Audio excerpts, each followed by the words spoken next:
Hi, Limeys. Okay, I'm making a kind of curry. It's going to be a ground turkey curry. It's just going to be a plain curry, like not a coconut curry. Although you could always add a can of coconut milk to make it a coconut curry.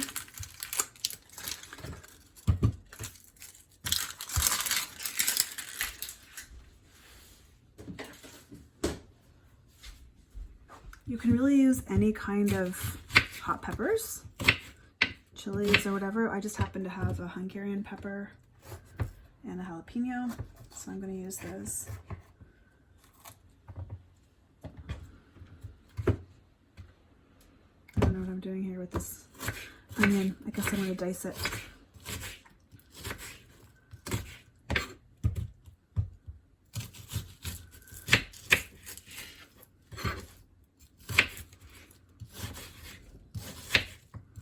Yeah, I have some cabbage here that I found in the back of my fridge, so I'm going to use that. And I'm not sure what else I'm going to use, to tell you the truth. We're going to find out. Okay, so onion, pepper,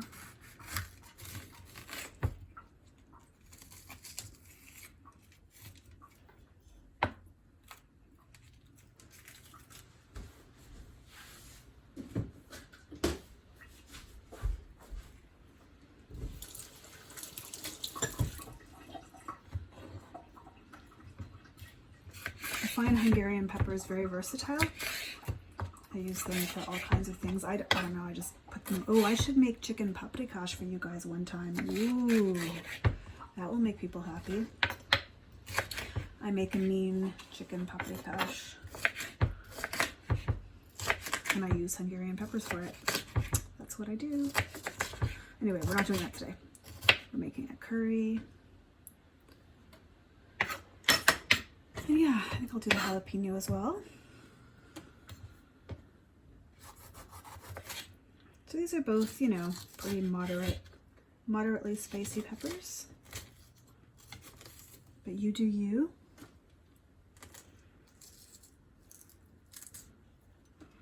So I just put like whatever spices I have. I mean, I have a lot of spices, but I don't have a lot of rules when it comes to curry.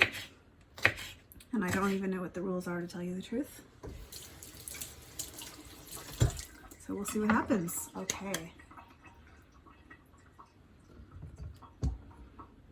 Is my pan hot? Okay. I think I'm going to put these things in together. And yeah, the cabbage, I love cabbage. It's so yummy. I guess I'll do all of it. Why not? So yeah, I have like a pound of turkey, ground turkey. If there was one meat, I would kind of insist that you buy organic. It would be turkey. It doesn't have to be like certified organic, but just, you know, from a good farmer. Apparently turkeys are the most poorly treated animals in conventional farming, and also like just, I don't know why. I haven't read about it, but just kind of heard that it doesn't make for the healthiest meat. They're not fed the best diet. So whatever.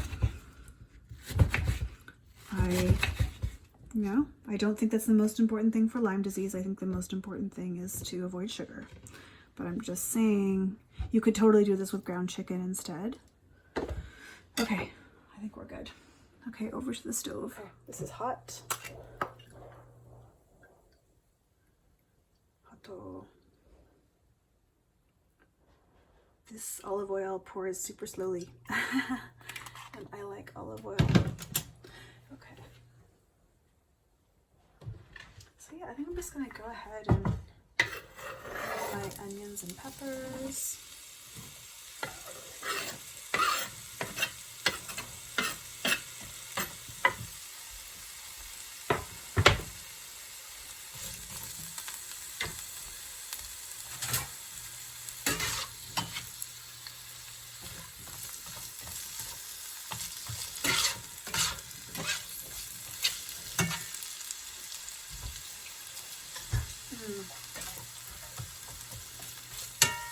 Okay, I'm gonna cook this for just a couple of minutes before I add my cabbage.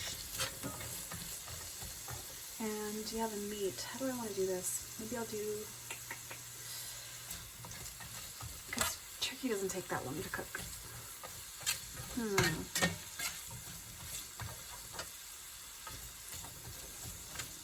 Okay, I think I'll do ginger and then reevaluate.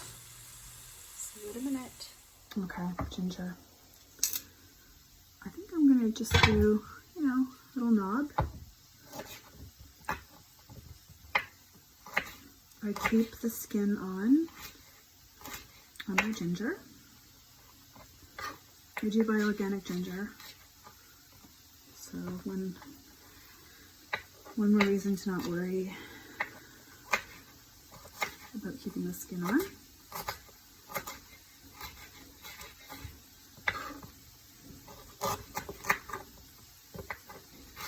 I love ginger. I'm half native ginger.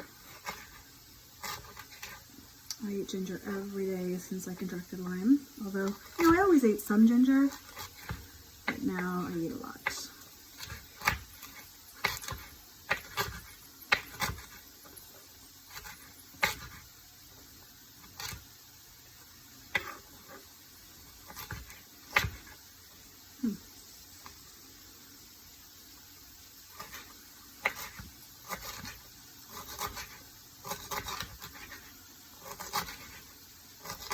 That looks good.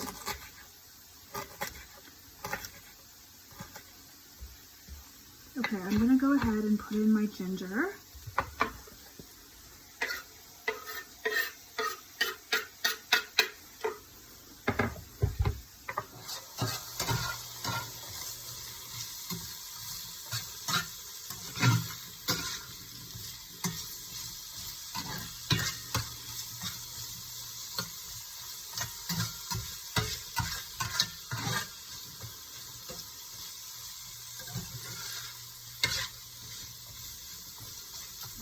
Okay, I'm gonna go ahead and put the, what am I gonna do here?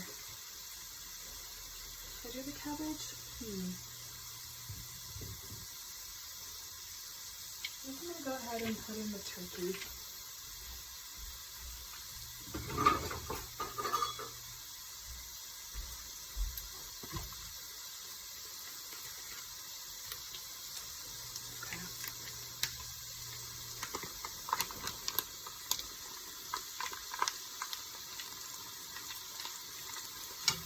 This is Mennonite raised turkey. I live in an area that has a lot of Mennonite farmers not too far away, so it's not hard to get Mennonite raised turkey. This is from a grocery store, but I usually get my meat from a butcher that carries a lot of Mennonite raised meats.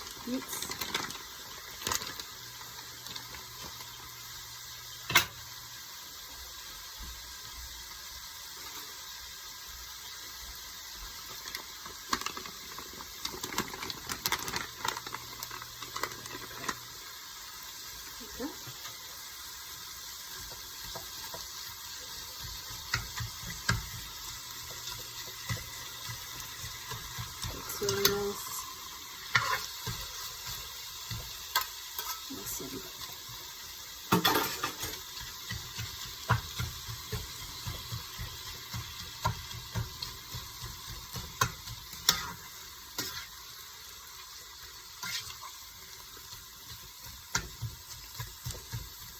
I think everyone knows that things like curry taste better the next day.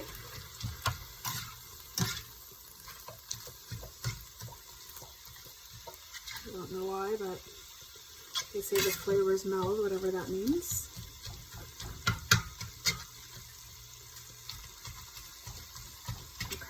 Okay, you guys get it. Okay, this still has a ways to go, but quite frankly, cabbage takes a long time to cook. So I'm gonna go ahead and put in my cabbage.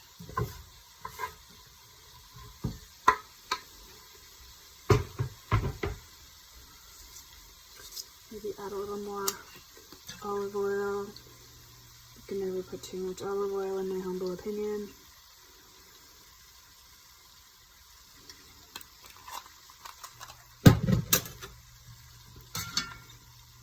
And I will keep stirring this and cooking this for a bit, and then I'm going to put some salt. In fact, you know what? I'll do that while I have you. Some salt. So that will help extract the water from the cabbage. And then I'll put a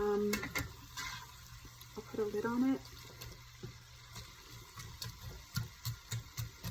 just for a few minutes, and then I'll add the spices.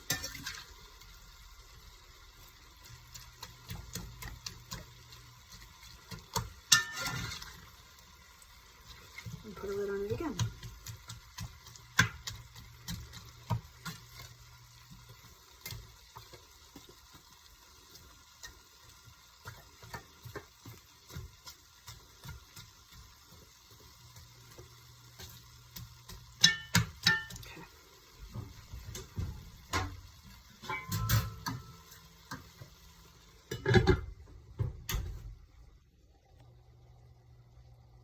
Okay.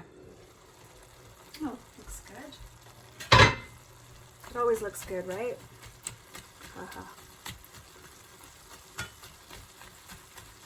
Okay. So yeah, I'm going to start adding in my spices.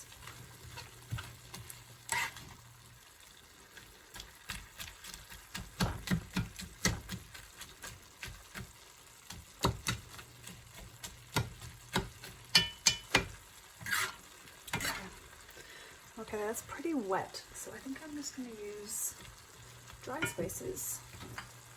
Of course, turmeric, everyone's favorite medicinal spice, right? Anti-inflammatory, antimicrobial. Is it also neuroprotective? I think it might be neuroprotective. Blah, blah, blah.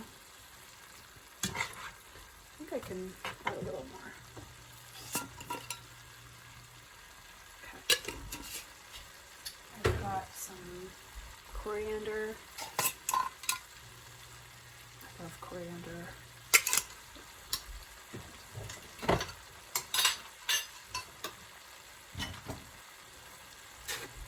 Cumin.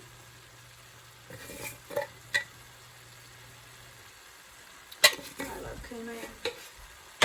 I've got some ground mustard. So pretty much all spices are antimicrobial, which is why I keep pushing them. I'm going to do a little bit of cinnamon. I really like adding cinnamon to curries. And then I have some allspice that I pounded up in my mortar and pestle, which is very antimicrobial, I learned recently. Maybe some paprika.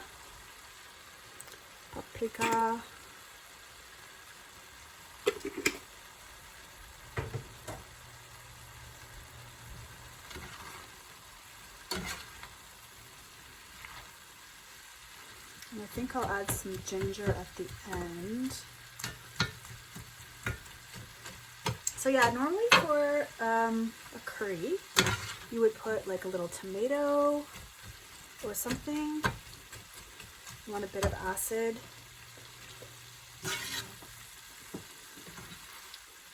Not mandatory. I've been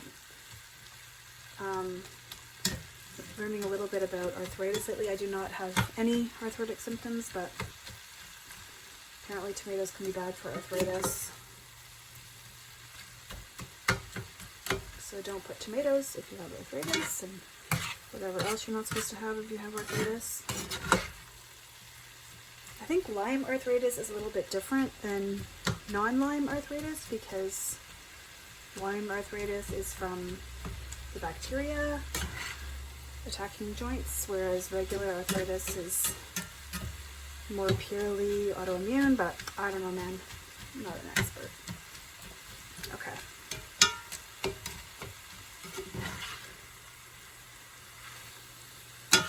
There will be water going into this later, just so you know.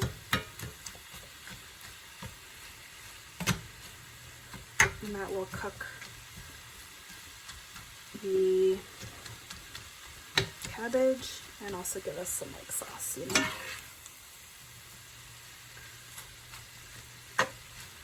This looks good. Yeah, I'm my own #1 fan. Okay, I'm gonna chop up some ginger, or not ginger, sorry, garlic. I already put in the ginger. Okay.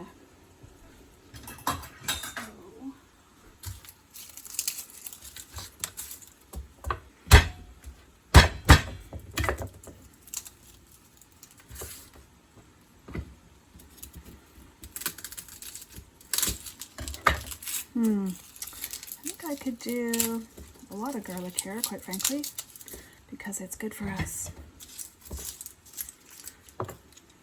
So you guys know how to do this, right? Smash.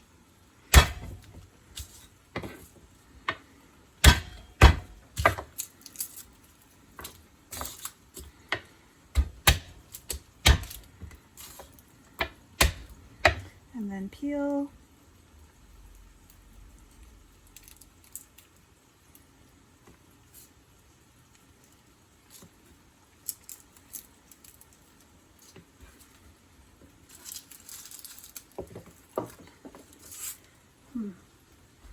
Down. Okay. And then finally mince.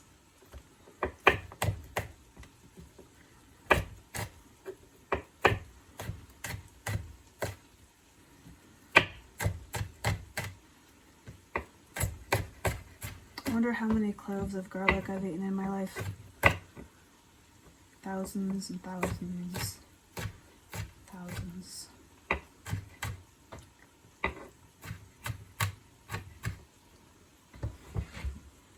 It's a lot of garlic.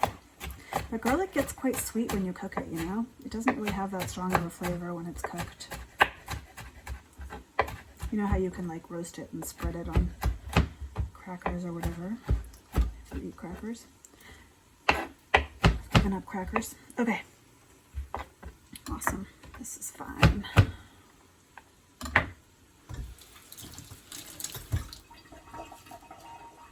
we're back.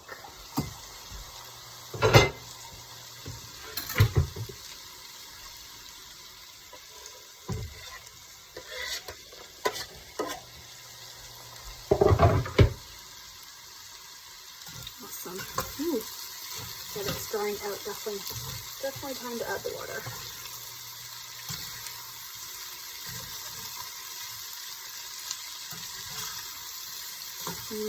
Looks good, eh? Doesn't everyone love cabbage? Everyone loves cabbage.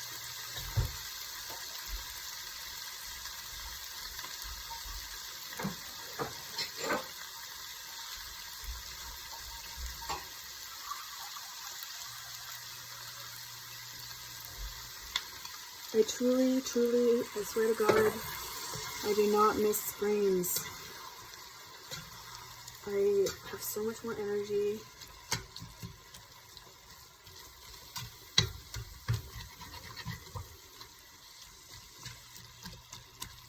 Okay. That looks so good, eh? Maybe some more.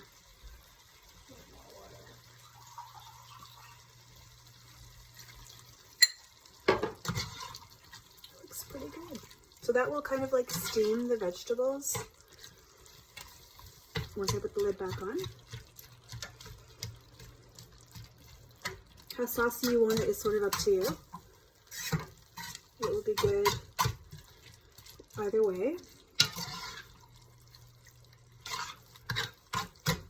So like you could put a can of beans or something in this, but beans are very high in sugar. Well, not very high, but you know, too high for me. So I don't eat a ton of beans, but blah, blah, blah. I've talked about beans before because they're important for perimenopausal women in countries where women eat beans. Where people eat beans. Women don't get the same horrible symptoms of menopause apparently, so That's the reason why I eat beans, is to avoid that happening, to avoid bad menopause symptoms. But if I was attacking my Lyme, like just for like, you know, a couple months, like going really, really hardcore, I would definitely avoid them. I think it's a good idea to go hardcore with diet for a short period at least, to sort of test it. More water. More water. Okay. Okay. Maybe some more salt too.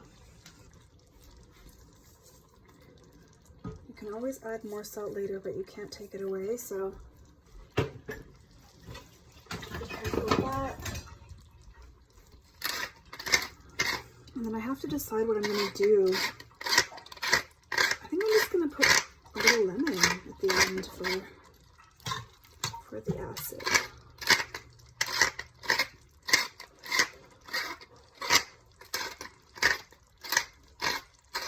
I might put a little tomato. I think I have some leftover tomato. I have a teeny tiny bit of leftover tomato in my fridge from yesterday. I think I will. I think I'll add that in to use it up.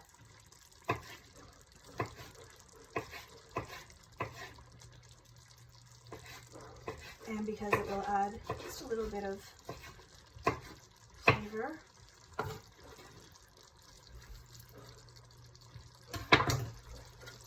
What's in your fridge?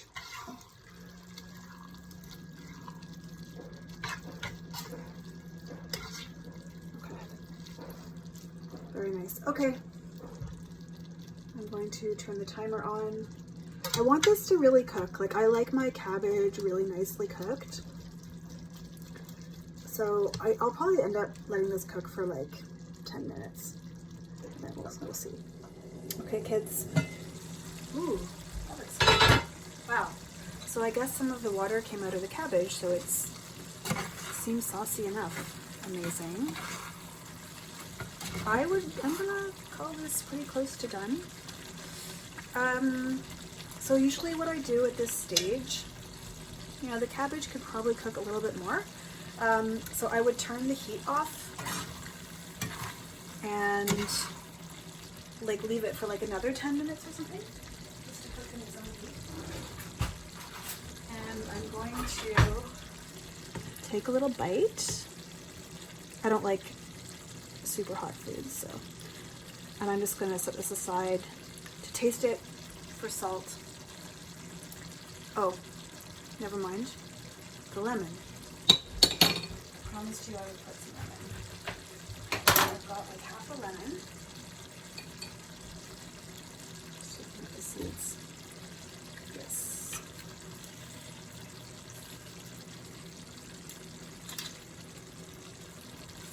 That's good. So the heat is off.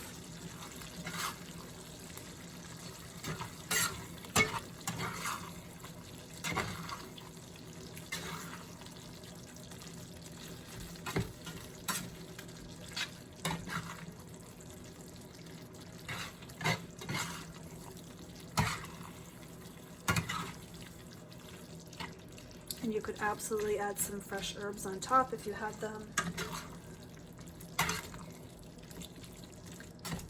Okay. Now, I'm going to set this aside to taste in a few minutes. And I'll let you know. I'll let you know if it's good.